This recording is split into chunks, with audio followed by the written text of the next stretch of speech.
Alright guys, so today I have a build that makes myself feel pretty stupid, because this build made me prove myself wrong. But today, I put together a setup using the Way of the Wraith subclass, or Spectral Blades, with the Chaperone and various amount of other weapons to pair with it. And the reason I'm saying I proved myself wrong is because I didn't think I'd ever willingly be able to use this subclass unless Bungie decided to tweak it. But this build is very, very effective. We're going to be combining a slug shotgun with the one-hit precision kill potential while sliding, to pair Spectral Blades' flawless execution subclass perk, to keep chaining invis so you can have the easy jump on your enemies. But today we'll be overlooking this build's positives, negatives, and the best ways to use this, and the best ways to counter this. So starting off with the overview of this build, and my beautiful hunter, here's my armor that I'll be running. You can pause to look at the perks if needed. But I put on the Frosty's exotic leg armor, just to have my zoning grenades and smokes so I can bait more often, since it boosts ability regen. The main weapon that makes this build as good as it is the Chaperone. This weapon's intrinsic perk is called Precision Slug. The name kinda speaks for itself. Next is Hammerforge Rifling, increases range. Accurize rounds, increases range. And the Roadborne. Precision kills briefly grant bonus handling, range, and precision damage. And Handlaid Stock increases stability. Alright, so next up, we're going to be taking a look on why we're using the subclass tree. So first off, all I'm using is Gambler's Dodge to regain my smoke when I'm near an enemy, which is more often than not, and this subclass's first perk is Spectral Blades, pretty much Blade Dancer, but you can go invis with wall hacks, and we'll have Corrosive Smoke too, a smoke bomb that damages enemies over time and slows them. But the main thing we'll be exploiting today is Flawless Execution, crouch precision kills, grant invisibility with wall hacks pretty much. This also increases melee range, but I don't think Shattering Strike is going to be used in Crucible at all, since most of the things will die before you even get another melee off to weaken them, so that perk doesn't really matter. So if you're wondering why I'm running 4 super mods and 1 Paragon mod, it's to have my super much quicker than most people in the game. It really helps out a lot. But now we're going to get into the positives of the build and ways to play.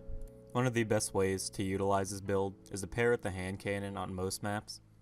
You can use the hand cannon for your medium to a bit closer range engagements, and switch to the Chaperone to close the gap. But most of the time you want to slide in, because this is going to let you take advantage of Flawless Execution, since sliding counts as being crouched. When you slide in and get a precision kill with the Chaperone, it will grant you invisibility in truesight, or the wall hacks. This is going to let you track your enemy's next movement path, and let you put yourself in a position to set up for a kill. If you happen to miss with the Chaperone and hit a body, you can quickly switch to your hand cannon and pick up the kill that way. But if the map is one of the more larger ones, like Vostok, you can use a pulse rifle just as effectively with this build as a hand cannon.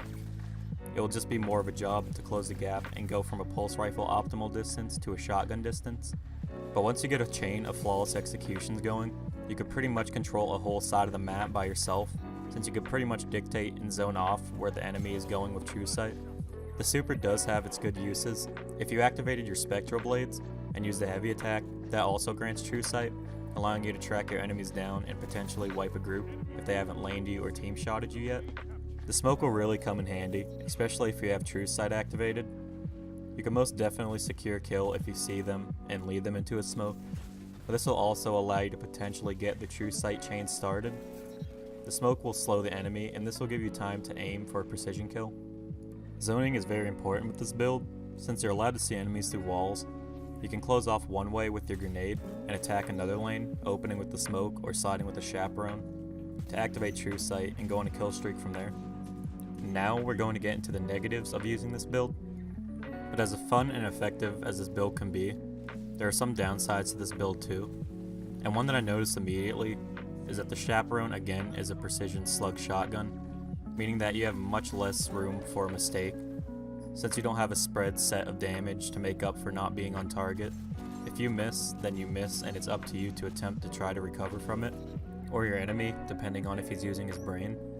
But this is one of the bigger problems, and it's also fairly balanced, since there is some sort of skill gap and reward using this build altogether. But just be careful and try to hit your shots. The next negative is that to really utilize the effectiveness of this build, they have to be in close range with most of your engagements. This is really rough, especially with the slug shotgun. If an enemy notices you and they have a shotgun of their own, Unless you're Shroud and you could click on heads with these. They'll probably kill you since they don't have to take the time to aim for the head. And you just get one shot off quick and just shut you down. Also, since you're in close range, you can be 2-hit meleeed or shoulder charged, so just watch out for that. With this build, you need to make up for your own mistakes, even as little as something like missing a shot, because it's very unforgiving being in such a close space and missing, especially with the slug shotgun. Since this build is becoming increasingly popular every day, some ways to counter it is to obviously fight fire with fire, or to use it yourself. If you're a Warlock or a Titan, you can easily just hover over a door and wait for them to push and shotgun them with your vertical space.